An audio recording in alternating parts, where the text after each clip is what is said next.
কাছাৰ আৰক্ষীয়ে ড্ৰাগছ আসক্তিৰ বিৰুদ্ধে অভিযান অব্যাহত ৰাখিছে।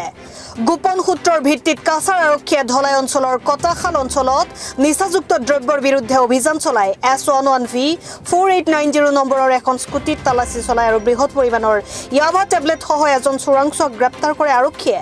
গ্ৰেপ্তাৰ কৰে আব্দুল আলিমক।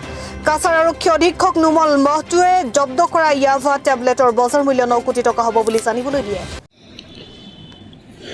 নিচাযুক্ত সামগ্ৰী বা ড্ৰাগছৰ সৰবৰাহৰ বিৰুদ্ধে আমাৰ কাছাৰ আৰক্ষীৰ অভিযান অব্যাহত আছে আৰু অসমৰ মাননীয় মুখ্যমন্ত্ৰী ডাঙৰীয়াই অসমখনক ড্ৰাগছ মুক্ত কৰিব বিচাৰিছে আৰু তাৰ কাৰণে আমাৰ এই অভিযান অব্যাহত আছে। যোৱা বিগত দিন ধৰিও আমাৰ এই অভিযান অব্যাহত ৰাখিছোঁ আৰু এই এটা অভিযানৰ অংশস্বৰূপে যোৱা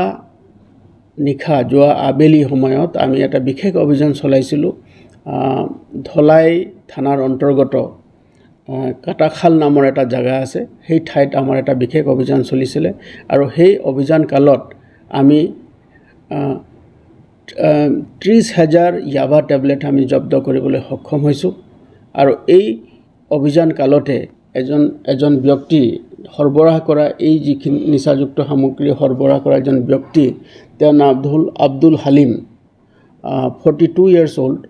তেওঁৰ দেউতাকৰ নাম আছিলে লেট মদাছাৰ আলী লস্কৰ, সপ্তগ্ৰাম ধলাই, সেই অঞ্চলৰ তেওঁ বাসিন্দা আৰু তেখেতে এই গোটেই সামগ্ৰীখিনি সৰবৰাহ কৰিবলৈ চেষ্টা কৰিছিলে।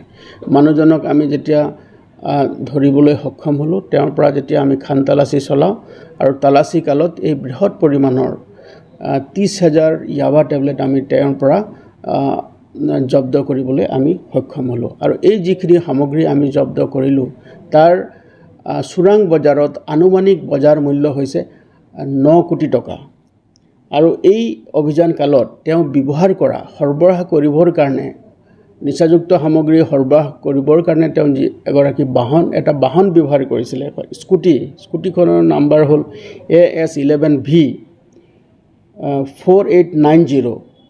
এই স্কুটিখন তেওঁ ব্যৱহাৰ কৰিছিলোঁ আৰু এই স্কুটিখনো আমি এই অভিযান কালত জব্দ কৰিবলৈ সক্ষম হৈছোঁ। গোটেই যিখিনি সামগ্ৰী আছে এই সামগ্ৰীখিনি আমাৰ প্ৰাৰম্ভিক তদন্তত দেখা গৈছে যে এই সামগ্ৰীখিনি আমাৰ চুবুৰীয়া ৰাজ্যৰ পৰা সৰবৰাহ হৈছিলে আৰু আমাৰ ইয়াৰ মাধ্যমে মানে কাছাৰ জিলাৰ মাধ্যমেদি ইয়াক বহিৰাজ্যলৈ লৈ যোৱাৰ এটা পৰিকল্পনা আছিলে। গতিকে আমাৰ অভিযান বৰ্তমানলৈকে অব্যাহত আছে আৰু এই নিচাযুক্ত সামগ্ৰী ভয়াৱহ ড্ৰাগছৰ বিৰুদ্ধে যি আমাৰ অভিযান আছে এই অভিযান অব্যাহত থাকিব। নিউজ ডেস্ক ৰিপৰ্ট চুহানা লাইভ।